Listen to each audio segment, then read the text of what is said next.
Hello everyone, कैसे हैं आप सभी। आई होप बहुत अच्छे होंगे और बहुत ही अच्छी चल रही होगी आप लोगों की पढ़ाई। तो हम लोग EMRS के PYQs को डिस्कस कर रहे हैं, जिसमें सबसे पहले हम लोगों ने EMRS के TGT के कंप्लीट जनरल पेपर को डिस्कस किया था, देन EMRS के PGT के, और आज हम लोग बात करेंगे EMRS के हॉस्टल वार्डन के जितने भी जनरल पेपर के क्वेश्चन हैं उन सभी को डिस्कस करेंगे। और मैंने EMRS की एक PYQ की सेपरेट प्लेलिस्ट भी बनाई है, आप लोग चाहें तो जाके देख सकते हैं। आने वाले एग्जाम्स के लिए बहुत ही ज़्यादा हेल्पफुल होगी वो सीरीज़। तो इसमें सबसे पहले हम बात करेंगे पार्ट 1 मतलब जनरल अवेयरनेस की, जिसमें पहला क्वेश्चन है कि unified district information system for education, इसके बारे में बताना है कौन सा एक कथन सही है। और यहाँ पे करंट पूछे जाते हैं, बेसिकली वैसे करना जो एजुकेशन रिलेटेड होते हैं। तो कह रहा है कि यह स्कूल शिक्षा और साक्षरता विभाग शिक्षा मंत्रालय भारत सरकार द्वारा शुरू किए गए सबसे बड़े मैनेजमेंट इंफॉर्मेशन सिस्टम में से एक है। पहला करेक्ट है। दूसरा कह रहा है कि पूरा जो सिस्टम है वो ऑनलाइन है, ये 2014-15 से रियल टाइम में डेटा एकत्र कर रहा है। तो इसका दूसरा तो गलत है, लेकिन थर्ड की बात करें तो थर्ड कह रहा है कि यूडाइस प्लस इंफॉर्मेशन का उपयोग योजना बनाने में, संसाधन का आवंटन को इष्टतम बनाने में और अनेक शिक्षा संबंधी जो कार्यक्रम है उनको लागू करने में तथा जो प्रगति है उसका आकलन करने में, मतलब कि जो प्रोग्रेस है उसको असेसमेंट करने में किया जाता है यूडाइस का प्रयोग। तो इसका तीसरा सही है, दूसरा गलत है। तो इसका हो जाएगा ऑप्शन बी, मतलब 1 और 3 आर करेक्ट। तो यूडाइस की बात करें तो इसे 2014-15 में नहीं, इसे शुरू किया गया था 2018-19 में। नेक्स्ट है, कह रहा है कि परियोजना मूल्यांकन मतलब कि प्रोजेक्ट अप्रेजल, बजट बनाना मतलब बजटिंग करना और अचीवमेंट्स और डेटा हैंडलिंग सिस्टम किसके अंतर्गत आते हैं, ये सभी काम किसके अंतर्गत आते हैं। तो ये सभी समग्र शिक्षा के अंतर्गत आते हैं।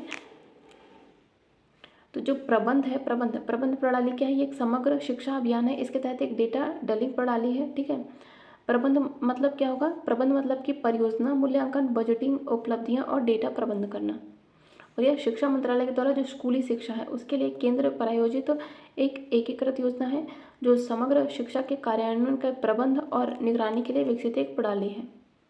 निम्नलिखित में से कौन सी एक अधातु है, मतलब कि नॉन मेटल है। तो यहाँ पे जो कैल्शियम, मैग्नीशियम और एल्यूमिनियम है ये तीनों तो धातु हैं, लेकिन जो सल्फर है वो एक नॉन मेटल है। नेक्स्ट है, बताना है निम्नलिखित कथनों पर विचार कीजिए। कह रहा है कि भारत के संविधान के अनुसार प्रत्येक राज्य को राज्यसभा में समान सीटें प्राप्त हैं। तो पहला गलत है, क्योंकि जो भारत में राज्यसभा में जो सीटें हैं वो राज्य की जनसंख्या के आधार पर है, न कि समान है।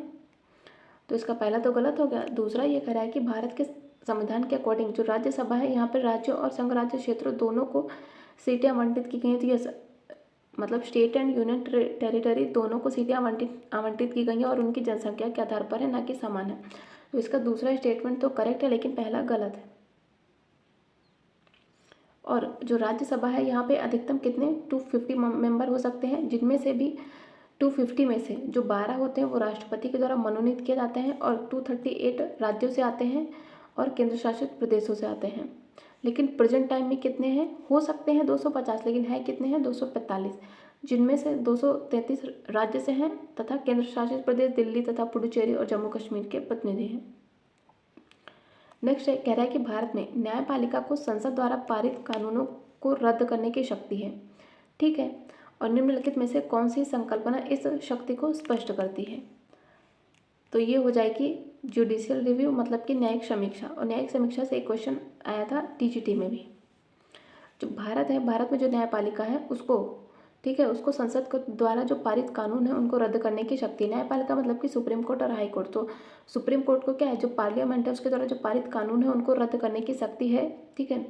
इसे ही कहते हैं हम न्यायिक समीक्षा। न्यायिक समीक्षा मतलब कि यदि कोई कानून जो संविधान के बुनियादी ढांचे या फिर मौलिक अधिकार का उल्लंघन करता है तो जो न्यायपालिका है वह उसे उस कानून को निरस्त भी कर सकती है। निम्नलिखित में से किसे मरणोपरांत 2023 का पद्म विभूषण दिया गया था। तो ये दिया गया था मुलायम सिंह यादव को। और पद्म पुरस्कार बहुत महत्वपूर्ण है क्योंकि यहाँ से क्वेश्चन आया था TGT में भी। नेक्स्ट है, कह रहा है कि राष्ट्रीय परिवार स्वास्थ्य सर्वेक्षण के अनुसार भारत के 2022-23 के आर्थिक सर्वेक्षण में उल्लेखित निम्नलिखित में से किस स्वास्थ्य संकेतक में 2015-16 की तुलना में 2015-16 की तुलना में कब 2019 से 21 के सर्वेक्षण के परिणामों में वृद्धि दर्शाई गई है। ठीक है, तो बताना है किस स्वास्थ्य संकेतक में वृद्धि दर्शाई गई है। तो ये दर्शाई गई है जो 5 वर्ष से कम आयु के अधिक वजन वाले बच्चे हैं उनमें ग्रोथ हुई है। तो इकोनॉमिक सर्वे से भी क्वेश्चन पूछा गया था। बजट तो बहुत महत्वपूर्ण है, अच्छे से करके जाइएगा। नेक्स्ट है जापानी भाषा में हार्बर वेव्स, इसको किस नाम से जाना जाता है? तो इसे कहते हैं हम सुनामी। नेक्स्ट है 25 मई से 3 जून 2023 के बीच आयोजित किए गए थे खेलो इंडिया यूनिवर्सिटी गेम्स। इनमें कौन सी यूनिवर्सिटी ने सबसे ज़्यादा संख्या में स्वर्ण पदक जीते थे? तो वो जीते थे तब पंजाब यूनिवर्सिटी ने। तो ये 2023 में हुआ था। कब हुआ था? मई से जून में, और एग्ज़ाम हुआ था दिसंबर में। और स्पोर्ट वाला सेक्शन, बजट वाला सेक्शन एंड पद्म पुरस्कार, ये बहुत महत्वपूर्ण है। यहाँ से तीनों पेपर में क्वेश्चन पूछे गए हैं, चाहे टीजीटी हो चाहे पीजीटी हो। नेक्स्ट है जलवायु परिवर्तन निष्पादन सूचकांक, मतलब कि क्लाइमेट चेंज परफॉर्मेंस इंडेक्स 2023 के बारे में पूछा था कि G20 देश का प्रदर्शन सबसे अच्छा था। कौन से देश का? तो ये भारत का प्रदर्शन अच्छा था इस इंडेक्स में, इसलिए ये क्वेश्चन आया था। और ऐसा ही एक और क्वेश्चन पूछा गया था इंडेक्स से रिलेटेड। अब हम बात करेंगे पार्ट 3 की, नॉलेज ऑफ आईसीटी की, जिसमें पहला क्वेश्चन है कि निम्नलिखित में से कौन सा एक लोकप्रिय वेब ब्राउजर का एग्जाम्पल नहीं है? तो इंटरनेट एक्सप्लोरर, मोजिला, फायरफॉक्स और गूगल क्रोम तो है, लेकिन जो माइक्रोसॉफ्ट एक्सेस है ये वेब ब्राउज़र नहीं है। और वेब ब्राउज़र से भी क्वेश्चन होता है सभी में। तो यदि हम बात करें माइक्रोसॉफ्ट एक्सेस की, तो ये एक डेटा प्रबंधन प्रणाली है। नेक्स्ट है अधिकांश MS विंडोज़ एप्लीकेशन में कुछ सिलेक्टेड टेक्स्ट को कॉपी करने और उसे अन्य स्थान पर पेस्ट करने के लिए निम्नलिखित में से कौन सी सर्वाधिक लोकप्रिय शॉर्टकट की है? तो कॉपी करने के लिए है Ctrl+C एंड पेस्ट करने के लिए Ctrl+V। और यही दोनों शॉर्टकट कीज पूछी गई थी टीजीटी और पीजीटी में। तो एक ही क्वेश्चन तीनों एग्जाम्स में पूछा गया था। नेक्स्ट है एक बोर्डिंग हाउस के 100 छात्रों द्वारा पिछली कुल परीक्षाओं में प्राप्त किए गए अंकों को संचित करने के लिए एक सारणीबद्ध क्या करना है? शीट तैयार करना है। ठीक है, जिसमें कुछ बुनियादी सांख्यिकी है, ठीक है, और ग्राफीय विश्लेषण हो सके। तो निम्नलिखित सॉफ्टवेयर में से सामान्यतः सबसे ज़्यादा प्राथमिकता दी जाएगी किसे दी जाएगी? तो ये दी जाएगी MS एक्सेल से। और बाकी दोनों में पूछा गया था पावर पॉइंट से रिलेटेड क्वेश्चन। तो ये स्टेटमेंट बहुत बड़ा है, तो इसको देख कर डरिएगा मत, क्योंकि क्वेश्चन बहुत छोटा है। बस इसको बेसिकली इतना है कि क्या करना है, एक सारणीबद्ध शीट तैयार करनी है। ठीक है, अंकों को संचित करना है, मतलब कि टेबुलर फॉर्म में शीट बनानी है। तो ये बनाई कहाँ जाती है? MS एक्सेल में। तो ये हो जाएगा। नेक्स्ट है कह रहा है कि किसी इमेज फाइल का एक स्टैंडर्ड फाइल एक्सटेंशन निम्नलिखित में से कौन सा है? तो ये हो जाएगा JPG फॉर्मेट। निम्नलिखित में से कौन सा एक ऑपरेटिंग सिस्टम का एग्जाम्पल है? तो जो MS विंडोज़ है ये क्या, ये एक प्रकार का ऑपरेटिंग सिस्टम है। और यदि बात करें MS एक्सेस, MS वर्ड तथा MS एक्सेल की, तो ये सभी क्या है? एप्लीकेशन सॉफ्टवेयर है। नेक्स्ट है कंप्यूटर की भाषा में रोम का फुल फॉर्म क्या हो जाएगा? तो ये हो जाएगा रीड ओनली मेमोरी। और यह एक नॉन वोलेटाइल मेमोरी होती है जो कि बिजली यानी कि लाइट चले जाने पर भी इसमें स्टोर किया जा सकता है और डेटा नष्ट नहीं होता है। नेक्स्ट है कह रहा है कि यह एक प्रकार का मालवेयर है, ठीक है, जिसे हम सामान्यतः एक वैध और उपयोगी ऐप के रूप में अपने स्मार्टफोन पर डाउनलोड करते हैं, लेकिन यह आमतौर पर हमारे स्मार्टफोन को नियंत्रित कर लेता है, मतलब कि कंट्रोल कर लेता है, और हमारी डेटा सुरक्षा को भी नुकसान पहुंचाता है और उसकी चोरी करता है या फिर उसमें कुछ अन्य हानिकारक क्रिया भी करता है। तो ये बात कर रहा है स्टेटमेंट किसके बारे में? तो ये हो जाएगा ट्रोजन की बात कर रहा है। निम्नलिखित में से कौन सा एक इनपुट डिवाइस नहीं है? तो जो प्लॉटर है ये इनपुट डिवाइस नहीं है। माइक, लाइट, पेन और स्कैनर ये सभी इनपुट डिवाइस हैं। तो प्लॉटर क्या है? ये एक प्रकार की आउटपुट डिवाइस है। नेक्स्ट है निम्नलिखित में से कौन सा लोकप्रिय वेब आधारित सर्च इंजन का एग्जाम्पल नहीं है? तो बताना है कौन सा एक सर्च इंजन का नहीं है एग्जाम्पल। तो इसमें याहू, गूगल तथा बिंग पे तो सर्च किया जाता है, लेकिन एक्सेस नहीं है, तो ये इसका हो जाएगा ऑप्शन बी। नेक्स्ट है कंप्यूटरों में जो DVD है, DVD का फुल फॉर्म क्या होता है? तो ये हो जाएगा डिजिटल वर्सेटाइल डिस्क, और इसका प्रयोग किया जाता है वीडियो तथा ऑडियो इन दोनों के डेटा को स्टोर करने में। नेक्स्ट है health and hygiene in a boarding house विषय पर एक एनिमेटेड मल्टीमीडिया प्रेजेंटेशन तैयार करने के लिए निम्नलिखित सॉफ्टवेयर में से सामान्यतः सर्वाधिक प्राथमिकता किसे दी जाती है? तो ये दी जाती है MS पावर पॉइंट को। नेक्स्ट है, कह रहा है कि कुछ बेसिक टेक्स्ट और पैराग्राफ फॉर्मेटिंग जैसे कि बोल्ड, इटैलिक्स, अंडरलाइन, इन सभी के साथ विद्यालय के प्रधानाचार्य को क्या करना है, एक हाउस रिपोर्ट लिखना है। ठीक है, प्रधानाचार्य को एक हाउस रिपोर्ट लिखने के लिए कौन से सॉफ्टवेयर सामान्यतः सबसे ज़्यादा प्राथमिकता दी जाती है? तो हमें काम क्या करना है, प्रधानाचार्य को एक हाउस रिपोर्ट लिखनी है, उसके लिए क्या करना है, कुछ बेसिक टेक्स्ट तथा पैराग्राफ फॉर्मेटिंग में तैयार करना है। तो उसके लिए कौन सा सॉफ्टवेयर यूज किया जाएगा? तो उसके लिए हम प्रयोग करेंगे MS वर्ड का। नेक्स्ट है, कंप्यूटर प्रणाली में राउटर क्या होता है? तो यह एक प्रकार की नेटवर्किंग डिवाइस होती है जो कि अलग अलग कंप्यूटर नेटवर्क को आपस में जोड़ती है। नेक्स्ट है, निम्नलिखित में से कौन सी एक वैध मतलब कि वैलिड ईमेल आईडी नहीं हो सकती है? अनेक अंकों मतलब कि अनेक डिजिट वाली ईमेल आईडी तो हो सकती है वैध मतलब वैलिड। अनेक अंडरस्कोर वाली ईमेल आईडी भी वैलिड हो सकती है। अनेक @ साइन वाली जो ईमेल आईडी है ये वैलिड आईडी नहीं होगी। तो इसका हो जाएगा ऑप्शन सी, जो कि सही नहीं है। यदि अनेक डॉट है तो वो भी एक वैलिड आईडी होगी। नेक्स्ट है, कह रहा है कि एक प्रिंटर जैसे कुछ हार्डवेयर संसाधनों को साझा करने हेतु एक स्विच और वायर केबल के माध्यम से एक कंप्यूटर लैब में अनेक कंप्यूटरों को जोड़ने के लिए सामान्यतः निम्नलिखित में से किस प्रकार का नेटवर्क होता है? तो वो होता है लैन मतलब कि लोकल एरिया नेटवर्क। और इससे क्वेश्चन पूछा गया था लैन और पैन इन दोनों से ही TGT PGT में। तो कंप्यूटर लैब में प्रिंटर और अन्य जो हार्डवेयर है उनका साझा करने के लिए लैन का प्रयोग करते हैं। इसमें स्विच और वायर केबल के माध्यम से कई कंप्यूटर जुड़े होते हैं।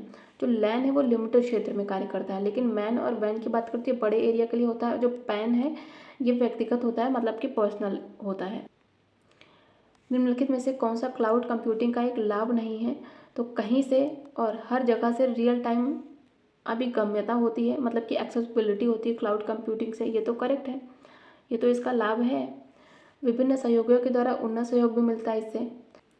थर्ड कह रहा है कि इंटरनेट या फिर नेटवर्क कनेक्टिविटी पर यह आश्रित नहीं है। तो इसका ऑप्शन सी है, जो कि क्लाउड कंप्यूटिंग का एक लाभ नहीं है। बैकअप और डेटा को पुनः स्थापित करना भी आसान हो जाता है क्लाउड कंप्यूटिंग के द्वारा। क्योंकि क्लाउड कंप्यूटिंग की बात करें तो इंटरनेट कनेक्टिविटी पर आश्रित होता है। आजकल की कंप्यूटर भाषा में जो AI है, AI का फुल फॉर्म क्या होता है? तो हो जाएगा आर्टिफिशियल इंटेलिजेंस।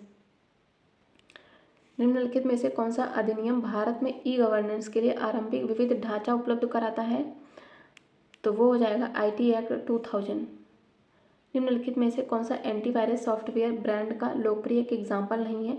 तो मैकेफी, नॉर्टन तथा कैस्परस्काई तो है, लेकिन जो टैली है, टैली ये एंटीवायरस सॉफ्टवेयर नहीं है। टैली की बात करें तो यह एक अकाउंटिंग सॉफ्टवेयर है। नेक्स्ट है स्टोरेज क्षमता मतलब कि सबसे छोटे से शुरुआत करते हुए इसके क्रम में जो मेमोरी इकाई है इसका आरोही क्रम बताना है। सेम यही क्वेश्चन पूछा गया था TGT में। तो सबसे पहले होता है छोटा KB, फिर उससे बड़ा होता है MB, एंड उससे बड़ा होता है GB, और उससे भी बड़ा होता है क्या, TB।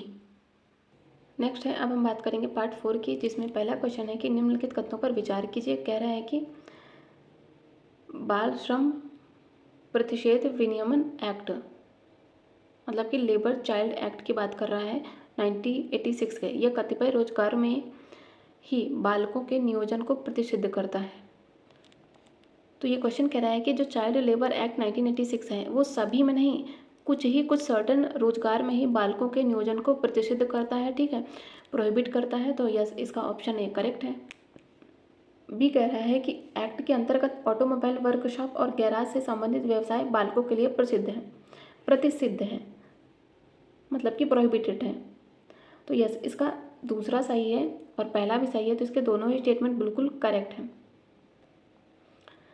नेक्स्ट है, कह रहा है कि पोक्सो मतलब कि लैंगिक अपराधों से जो बालकों का संरक्षण है वो नियमावली 2020, ठीक है, उसके अंतर्गत जो विशेष शिक्षक है वह कौन होता है?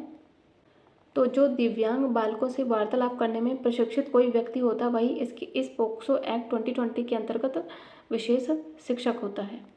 नेक्स्ट है, कह रहा है कि पोक्सो एक्ट 2012 के संबंध में गलत बताना है। पहला कह रहा है कि जो पोक्सो एक्ट है इसमें लैंगिक अपराध प्रवेशन लैंगिक हमले तक सीमित नहीं है। यस, इसका ऑप्शन ए करेक्ट है। यह सिर्फ लैंगिक हमले तक ही सीमित नहीं है पोक्सो एक्ट। पोक्सो एक्ट प्रत्येक बालक को सुने जाने का अधिकार देता है, मतलब कि यहाँ पे बालक का मतलब सिर्फ लड़के मत समझिएगा, इसमें गर्ल्स एंड बॉयज़ दोनों शामिल हैं। तो इसका दूसरा भी करेक्ट है, ठीक है। पोक्सो एक्ट एक विशेष कानून है, स्पेशल लॉ है, बिल्कुल करेक्ट है ये। डी कह रहा है कि पोक्सो एक्ट क्या है, यह लिंग तटस्थ नहीं है, नॉट जेंडर न्यूट्रल, ठीक है। तो इसका ऑप्शन डी गलत है, बाकी सभी सही हैं। तो जो पोक्सो एक्ट है यह एक विशेष कानून है जो कि बच्चों, मतलब जो 18 वर्ष से कम बच्चे हैं उनको यौन अपराधों से बचाने के लिए बनाया गया था। इसकी धारा 2D के अनुसार यह एक लिंग तटस्थ है, मतलब कि जेंडर न्यूट्रल है, मतलब कि जो पीड़ित बच्चा है वह लड़का या फिर लड़की दोनों ही हो सकते हैं, ठीक है। यहाँ पे लड़के और लड़की दोनों की बात करता है। नेक्स्ट है, कह रहा है निम्नलिखित कदमों पर विचार कीजिए। दंड विधि संशोधन एक्ट 2013 ने भारतीय दंड संहिता में संशोधन किया है, बिल्कुल करेक्ट है पहला। दूसरा कह रहा है कि इसने कौन सा संशोधन किया, ठीक है। इसने व्यक्ति का जो दुर्व्यापार है उस अपराध को इस अर्थ तक संशोधित किया कि पीड़ित की सहमति से हुए दुर्व्यापार को अपराध नहीं माना जाएगा, पूरी तरह से गलत है, इसका ऑप्शन भी ए सही है। नेक्स्ट है, बात कर रहा है बाल अधिकार संरक्षण आयोग एक्ट 2005 के बारे में निम्नलिखित किसके गठन का उपबंध करता है। तो यह राष्ट्रीय बाल अधिकार संरक्षण आयोग के गठन का उपबंध करता है, यह राज्य बाल अधिकार संरक्षण आयोग के गठन का भी उपबंध करता है, लेकिन यह जिला बाल अधिकार संरक्षण आयोग के गठन का उपबंध नहीं करता है। चिल्ड्रंस कोर्ट मतलब कि बाल न्यायालयों का भी गठन करता है। तो इसका हो जाएगा ए, बी एंड डी। नेक्स्ट है, बालकों के लिए राष्ट्रीय चार्टर मतलब कि नेशनल चार्टर फॉर चिल्ड्रन 2003 को निम्नलिखित में से किसके अंदर प्रतिज्ञा के अनुरूप घोषित किया गया था। तो ये घोषित किया गया national agenda of governance. Next है, अगेन इकोनॉमिक सर्वे से क्वेश्चन था 22-23 के अकॉर्डिंग वर्ष 2020 में भारत में जो मृत्यु दर थी वो निम्नलिखित में से किस संकेतकों के लिए सबसे ज़्यादा थी।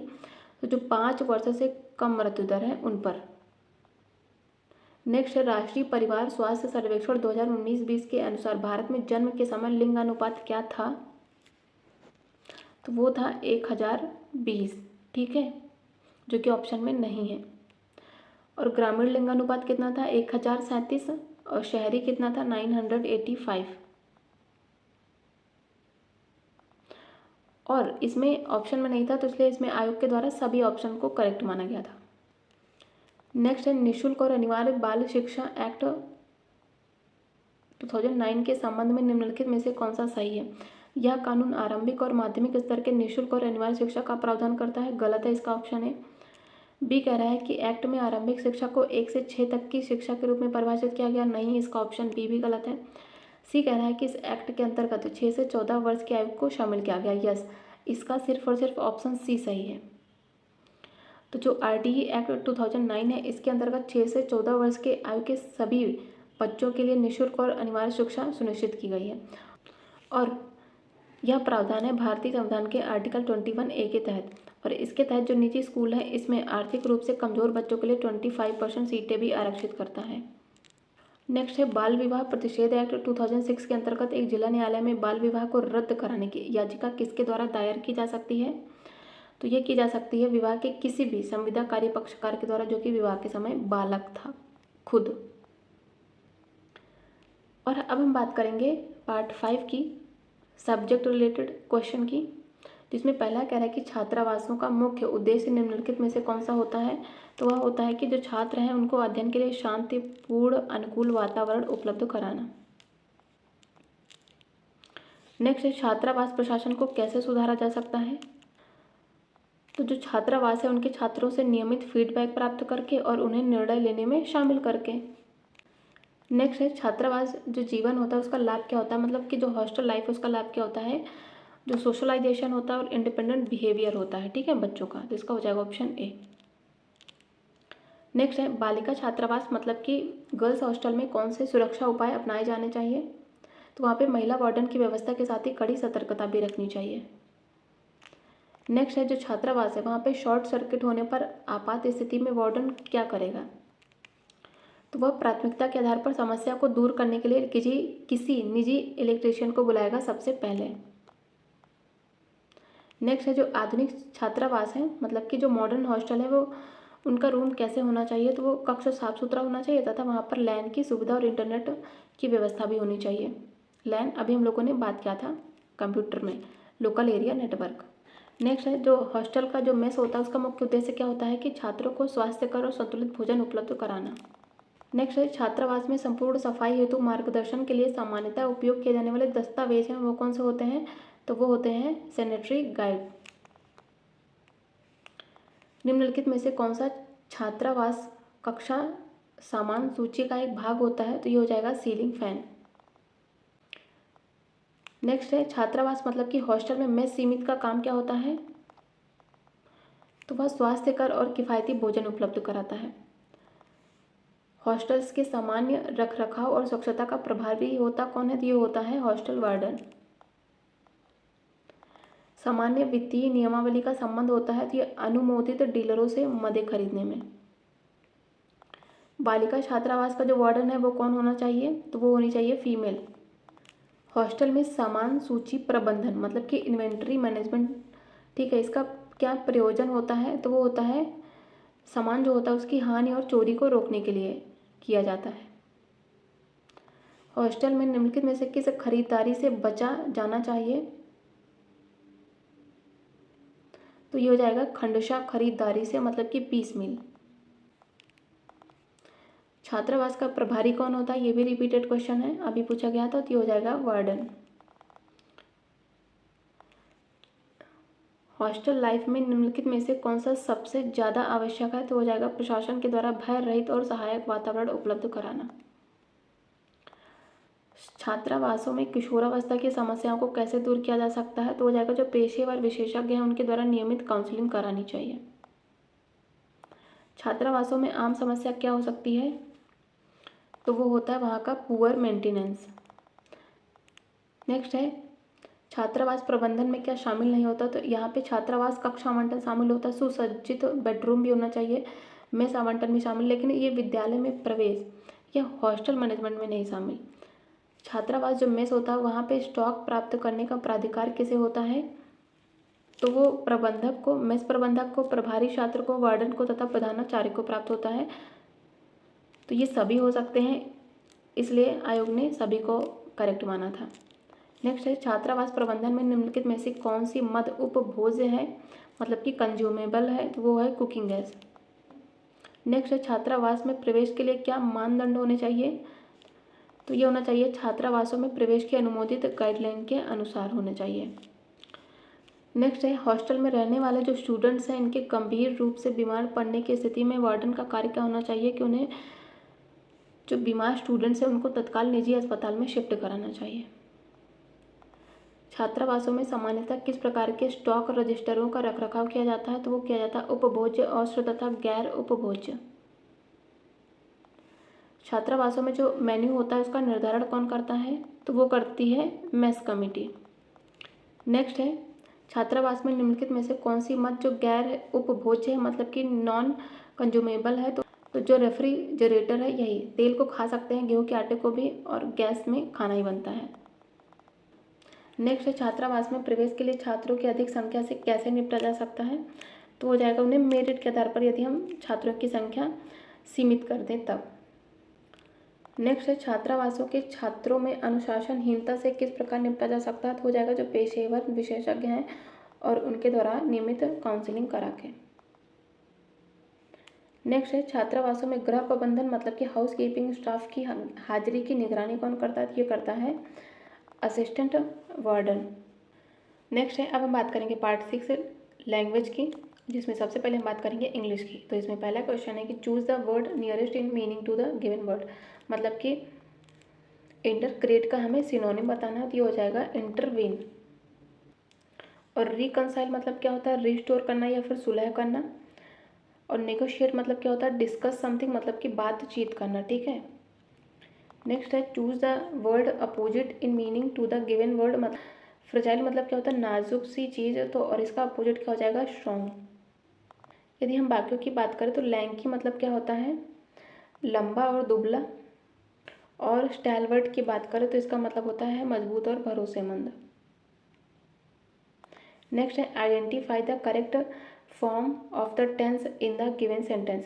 टेंस बताना है, why didn't you meet me, in the office yesterday, तो इसमें है simple past tense, simple past tense है।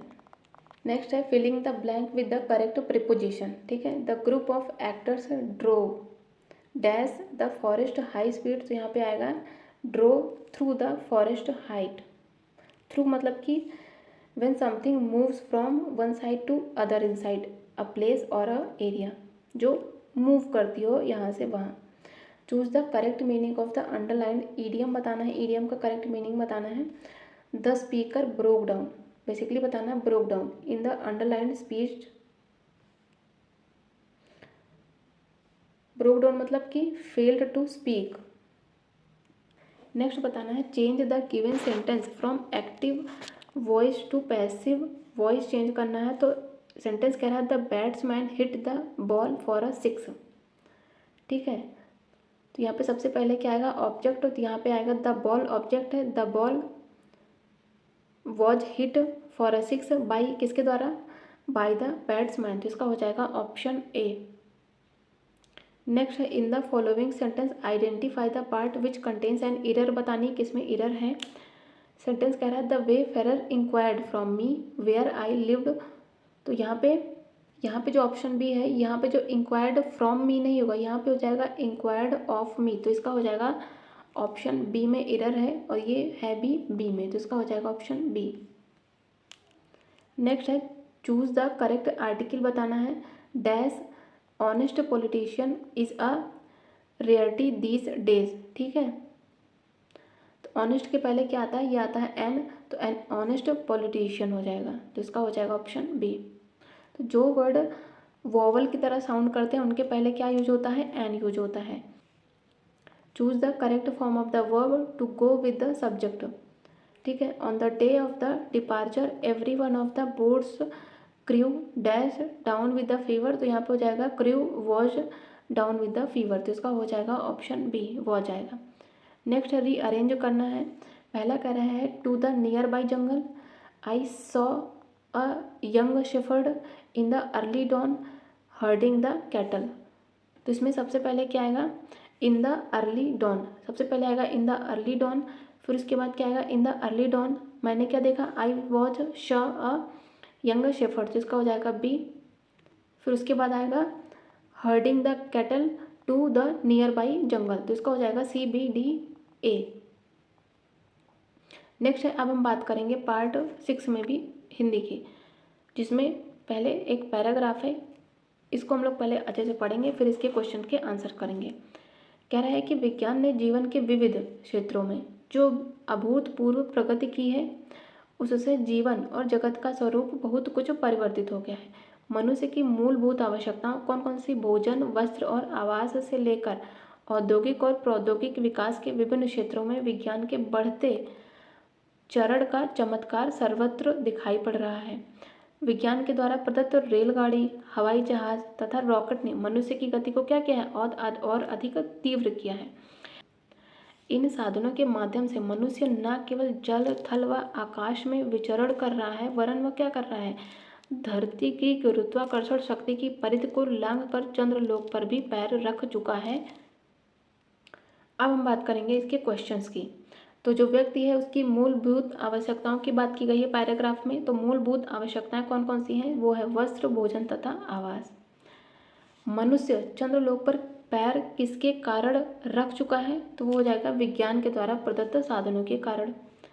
जो मनुष्य है उसकी गति को और तीव्र कर दिया है किसने, तो वहाँ पे किसका जिक्र था पैराग्राफ में, रेलगाड़ी, जहाज तथा रॉकेट का। निम्नलिखित में से कौन सा असंगत है, तो स्वर्ग प्राप्त में तत्पुरुष समास होगा, मझधार में द्वंद्व नहीं, इसमें समास होगा कर्मधार है, तो इसका ऑप्शन बी गलत है। आमरण में अव्ययभाव समास है तथा काला पानी में भी कर्मधारय समास है। निम्नलिखित में व्यंजन संधि वाला शब्द कौन सा नहीं है, तो जो मनस्ताप है यह व्यंजन संधि नहीं है, क्योंकि यहाँ पे मनः प्लस ताप होगा मतलब कि विसर्ग संधि होगी। निम्नलिखित में से संधि नियमों का उल्लंघन की दृष्टि से अशुद्ध बताना है, मतलब कि संधि के अकॉर्डिंग कौन सा गलत है, तो यहाँ पे जो अनाधिकार लिखा है ये गलत है क्योंकि यहाँ पे हो जाएगा अनधिकार। नेक्स्ट है जले पर नमक छिड़कना। इस मुहावरे का सटीक अर्थ क्या है? तो हो जाएगा दुखी व्यक्ति को और दुखी कर देना। नेक्स्ट है कह रहा है कि उंगली पर नाचना। मुहावरे का सही अर्थ हो जाएगा किसी के इशारे पर चलना। नेक्स्ट कह रहा है विलोम बताना है। विलोम की दृष्टि से कौन सा असंगत मतलब कि गलत है? आगत का विलोम निर्यात नहीं होगा। निर्यात का तो क्या होता है? आयात होता है, क्योंकि आगत का होगा अनागत। तो इसका ऑप्शन ए गलत है। फिर अमृत का विष होगा, अल्पायु का दीर्घायु और अस्त का उदय। निम्नलिखित में से स्त्री का कौन सा पर्यायवाची नहीं है? कांता स्त्री है, कामिनी स्त्री है, वनिता स्त्री है, लेकिन जो भार्या है, भार्या स्त्री नहीं है, भार्या है पत्नी। नेक्स्ट है, नेक्स्ट पैराग्राफ दिया है, कह रहा है कि आधुनिक काल में नई चेतना के आने से रूढ़ियों में आबद्ध समाज में नारी की स्थिति में धीरे धीरे सुधार हो रहा है। नारी की स्थिति में परिवर्तन उसके शिक्षा की ओर बढ़ते कदमों के कारण है, जिसके परिणाम स्वरूप आर्थिक स्वायत्तता की प्रवृत्ति जागृत हुई है और रूढ़ियों को छोड़ना स्वस्थ समाज के लिए आवश्यक है। लेकिन सभी परंपराओं को छोड़ना निरंकुश समाज का निर्माण करना होगा। तो इसमें क्वेश्चन कर रहा है कि आधुनिक काल में जो नारी है उसकी स्थिति में सुधार हो रहा है, किस कारण? तो वो शिक्षित होने के कारण, शिक्षा के कारण। जो समाज है वो रूढ़ियों में बंधा था। क्यों बंधा था? क्योंकि नई चेतना का अभाव था। नेक्स्ट है यदि हम रूढ़ियों को त्यागेंगे तो उससे क्या होगा? उससे स्वस्थ समाज बनेगा। नेक्स्ट है पर्यायवाची है। कह रहा है कि कौन सा चंद्र का पर्यायवाची नहीं है? तो जो पीयूष है वो चंद्र का पर्यायवाची नहीं है, ये अमृत का पर्यायवाची है। मयंक, सुधाकर तथा सोम ये सभी चंद्र के पर्यायवाची हैं। नेक्स्ट है निम्नलिखित में पदक्रम की दृष्टि से शुद्ध बताना है। तो मुझे एक चाय का पैकेट चाहिए, चाय का पैकेट नहीं, गलत है, क्योंकि वहाँ पे होना चाहिए मुझे चाय का एक पैकेट चाहिए, ना कि एक चाय का पैकेट। तो इसका ये गलत हो जाएगा। दूसरा कह रहा है कि रेलवे के कई कर्मचारियों की गिरफ्तारी हुई थी। तो यह इसका दूसरा ही करेक्ट है। थर्ड कह रहा है कि महात्मा गांधी का देश सदैव आभारी रहेगा। ये भी गलत है, क्योंकि यहाँ पे हो जाएगा देश सदैव महात्मा गांधी का आभारी रहेगा। और यहाँ पे असली गाय का दूध मिलता है, ये भी गलत है, क्योंकि सही स्टेटमेंट हो जाएगा यहाँ पे गाय का असली दूध मिलता है। नेक्स्ट है बताना है निम्नलिखित में से अनेक शब्दों की दृष्टि से कौन सा गलत है। जिसकी तुलना ना की जा सके उसे कहते हैं अनुपमेय, यही गलत है, क्योंकि उसे कहते हैं अतुलनीय। जिसकी तुलना ना की जा सके उसे अतुलनीय कहेंगे। तो इसका ऑप्शन ए ही गलत है।